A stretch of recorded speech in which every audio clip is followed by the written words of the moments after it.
The Boston Celtics just faced the Miami Heat in their first game of this revenge matchup, and the Celtics got it done, beating the Heat 114-94. And we got our guy Houston from Heat Digest over here on Celtics Digest, and this video is probably going to be going to Heat Digest as well. But we're going to be breaking down this series here. So if you guys want to enjoy, if you guys want to make sure you stay up to date on all the playoff news, make sure you stay up to date with Digest Media. Come follow us on Celtics Digest. Come hit that subscribe button for Houston on the Heat Digest. But let's get into it. Without further ado, let's dive into this game. And first things first, we're going to be talking about how the Celtics got the W in Game 1. They got the win at home. It was a big momentum shift for the Boston Celtics here, and it was a huge game. Houston, what were kind of your takebacks and feedbacks from this game so far?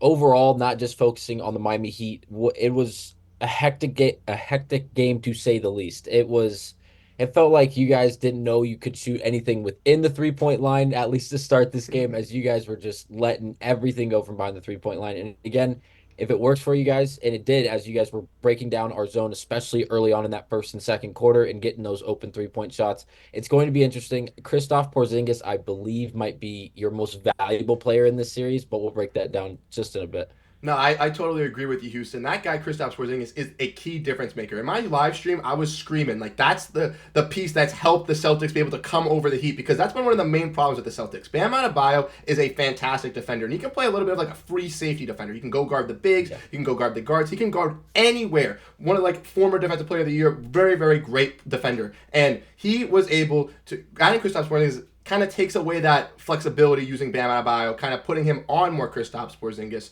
What do you think about that? Yeah, he definitely limits Bam Adebayo, at least on the defensive end, because like you said, I love that analogy of the free safety, because he really is. Like, he's like a roamer. He really just, yes, if you guys have, or not just the Celtics, but anyone in the league, when we do match up, if they do have a center who can really stretch the floor like Kristaps Porzingis, and again, he's a cheat code. He is 7'3", Yeah. and it's not, there's not like 7 foot with shoes on. No, he is 7'3", and he can shoot that thing. He took a step back three, I believe it was in the third quarter, after Jaime Jaquez had closed out on him on a shot where late in the shot clock it seemed like he had to shoot it, and it was a good catch and shoot. He would have had all the room in the world because of the height advantage, obviously, and decided to put the ball on the floor and then take a step back jump shot from the 3-point shot. And it was even a tougher shot than it was initially, and he still made it. He's a freak, and he does such a good job at stretching that defense. Whoever it is they're playing this time, this series is going to obviously be against the Miami Heat. Bam Adebayo, like you said, a great defender. He's a hybrid defender with the ability to step out and defend outside the 3-point line and on the perimeter. But when you have a guy who is 7'3" and can shoot those shots from that far out, it's really just devastating to watch, because it's like, even despite the good defense, despite good closeouts, you don't expect someone at 7'3" at that to be able to knock those shots down, at least as consistency, I can't say it, as someone as Kristaps Porzingis can. No, I totally agree with you. You're talking about that step back three that he hit. That was like the icing on the cake for me. I was like, wow, like, holy crap. That closeout by Jaquez was absolutely fantastic. There was nothing more you could do on the defensive side. The shot clock's winding down, get the perfect closeout, and he just hits the shot. And that was the main difference maker in this game. It was the 3-pointers, because you mentioned in the beginning, the Celtics were really hot from 3-point range, and the Heat, not so great. If we want to look at the team stats here, breaking it down, they shot very similar from the field goal percentage. Celtics shot 47%, Heat shot right around 47%, so it was very, very close from field goal, but the 3-pointers were the difference. The Heat, 32% from 3, while the Celtics shot 45% of the team, and they had some big ones. Jaylen Brown hit that 3 early on to start off the game in both halves. Pritchard, like you mentioned, hit some threes. Kristaps Porzingis hit some threes. Is this something that's going to be a problem for the Miami Heat as we get into this series?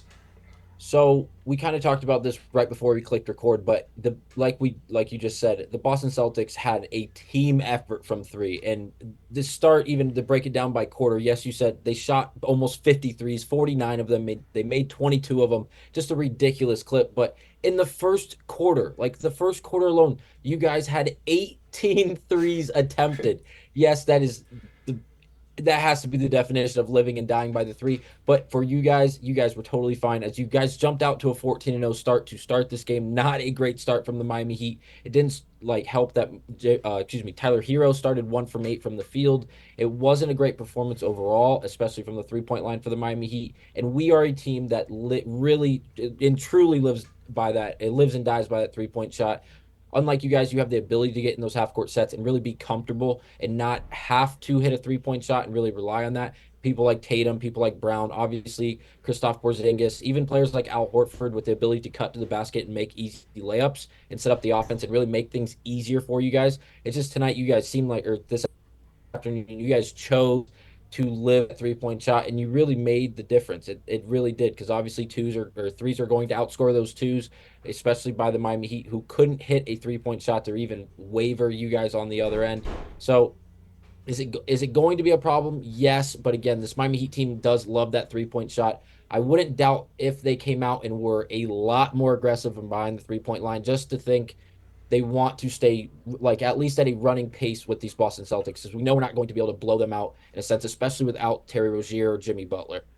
Exactly. Having no Terry Rozier is a big key difference for them. He would, we want to get his revenge versus the Boston Celtics. He feels a little bit disc getting replaced by Kemba Walker. He'd want to come out and show his stuff. We all know playoff Jimmy turns up. But you guys did have one 3-point shooter that kind of did bring you guys back into this game. DeLon Wright shot 6 for 7 from the field, 5 for 5 from 3-point range in that second half, a total of 17 points. And these are the type of players and plays that happened in the last year's playoffs that we saw with the Boston Celtics. Guys like Caleb Martin, guys like Max Strus, guys like Gabe Vincent really coming to life in the playoffs, having big games for the Miami Heat and going off. And the Celtics were able to control that today with DeLon Wright going off. And that is good for the Boston Celtics in that aspect. But do you expect like another big game from some of these guys like Patty Mills, DeLon Wright? Because I know, talking about this series, I've been preaching, those are the guys I'm scared of, those underappreciated guys, because you guys have those young guys like Jaquez and Jovic who don't really have that playoff experience compared to some of your other guys that you had last year and other stuff like that. But you guys still have some key veteran shooters on your bench that could do damage like we saw today.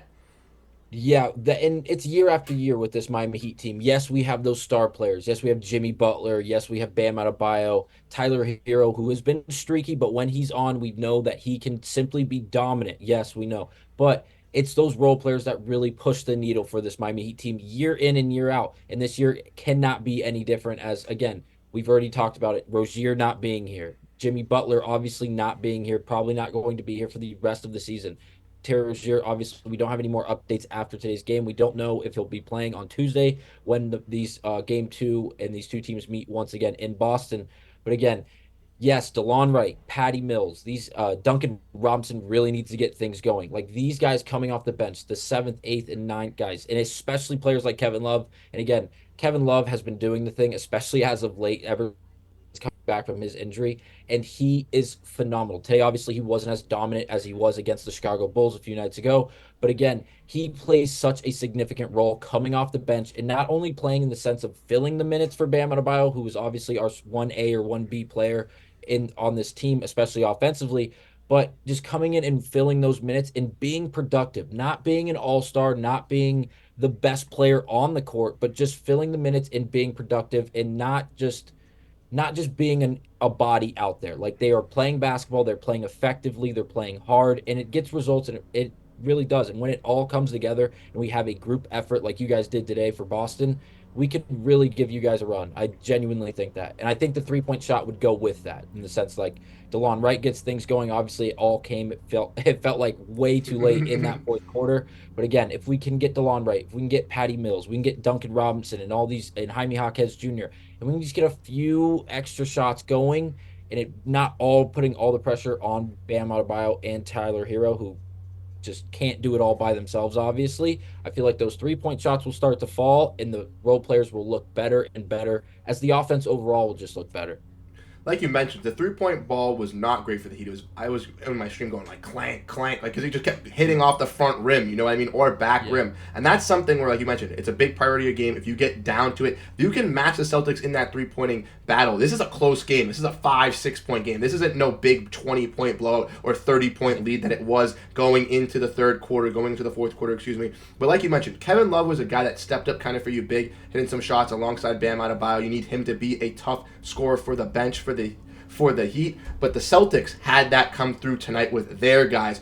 Their deep team, like you mentioned, having everybody top to bottom come out to play. Besides Jrue Holiday, not the greatest shooting night from him. Only finished with 6 points, but got the 7 rebounds, got the 3 assists, the 2 steals, the 2 blocks, helped out on the defensive side. And that was something too. Celtics were trapping the Heat, getting a lot of baseline steals on backdoor cut passes. Jayson Tatum, let's not forget, 23 points in a triple-double, his first career triple-double in the playoffs. Got to give him credit. Derrick White stepped up huge. He had a lackluster first half, came clutch. And then Sam Hauser only really played in that second quarter, but really turned up from three-point range. Started off 0 for 2 in the first quarter, but then finished with a total of 4 for 6, 4 for 4 in the second quarter. Then did not play, which is a-okay, but we could see some fluctuation minutes from Hauser from that. Before we kind of break this down, before we head out, I had one question you to kind of break down about this thing, because at the end of the game, it was getting a little feisty. We all know it was getting a little scruffly, you know what I mean? The Celtics fans are going to have their side. The Heat fans are going to have their side, obviously with that Caleb Martin, jump for the ball. Scalabrine already came out and said that he thinks it might have been a dirty play, but I'm not even going to go that far because I don't want to give Caleb Martin any discredit. He tried to help him up. He tried to do his best. Jayson Tatum kind of flailing around. Obviously, it's a scary fall for Jayson Tatum. Don't get me wrong. But let's not come out here and say that Caleb Martin's trying to injure our guys. Let's not come out and say that he's trying to get the next best one because Caleb Martin tried his best to bring him up and do that. So that's kind of my thoughts, my opinions. I'm going to take it with a grain of salt. He tried his best. A little bit of physical play, but it's the playoffs. It's supposed to be allowed. What are your thoughts, Houston? I don't think it's a dirty play. Definitely a physical play. Will 100% agree with that. And just a reminder, not just to you, but to everyone watching this and watching this series. There's no, yes, there's rivalries, but the Boston Celtics and the Miami Heat, this has been going on since before either of us were born. This is not something new, Yep. and it's not going to stop anytime soon. When they meet in the playoffs, they know it's the first one to 4, and it's never going to be pretty. It doesn't matter if we're up 40, if you guys are up 40, it doesn't matter if it does not. It's going to be physical. Yep. It's going to be chippy, and that's the way it should be. I genuinely think that is playoff basketball. It's the first one to 16 wins before getting 4 losses in a series to get that championship. And that's the reason all these guys are working so hard. It's the reason they're in the NBA, and it's why they're lacing their shoes up every day and stepping on the basketball court and playing so hard. They want that championship. Yes, they want to be competitive, and with competitiveness, there's chippiness. It's going to happen. Obviously, there's no fighting going on. It's just hard-nosed basketball, and I hope the rest of this long series for the Miami Heat and the Boston Celtics goes this way, and I hope it's this chippy, game in, game out. Same here. I like the physical play. I want that attitude. I want our guys stepping up for Jayson Tatum and getting involved and being very passionate about this squad. And you could easily see that on both sides. The Heat players were defending Caleb Martin. They were, standing up for him. And the Celtics were standing up for Jayson Tatum, which is great. Like you mentioned, this is going back before way we were born. But in recent years, just conference finals appearance. A couple of years ago in the bubble, we were headed each other, head and tails at the end. Just so much commotion between these two teams in recent years. There's obviously a little bit of rivalry, obviously a little bit of fun, but that's what the playoffs are for. We want it to be physical. We want it to be excelling. And again, it was a great game. Even though the Celtics won by 20 points, even though the Heat lost by 20 points, it was a good game to watch. It was a good game in the afternoon to take back, relax. And there's obviously going to be changes that the Celtics and Heat need to do for game 2, and I can't think that it's not going to be a better game 2, a more physical game 2. It's not going to be, just like this. It's going to be a fantastic matchup. So as further ado, we're going to be finishing off this video. I just want to say thank you guys for tuning in. Thank you guys for watching this breakdown as me and my boy Houston over here broke down the first matchup between the Heat and the Celtics. We'll be doing a bunch of these videos, a bunch of these combo stuff. So if you guys enjoy the content, make sure to hit the subscribe button. Make sure to hit that like button so you guys can stay up to date on all the Digest media news on our channel at Celtics Digest and over on Heat Digest with Houston. Houston, any last words before we head out? Nope. I'll see you guys on the next video on Tuesday. Of course. Game 2. We'll be ready. We'll be here. Thank you guys so much. Have a great rest of your day. Peace out.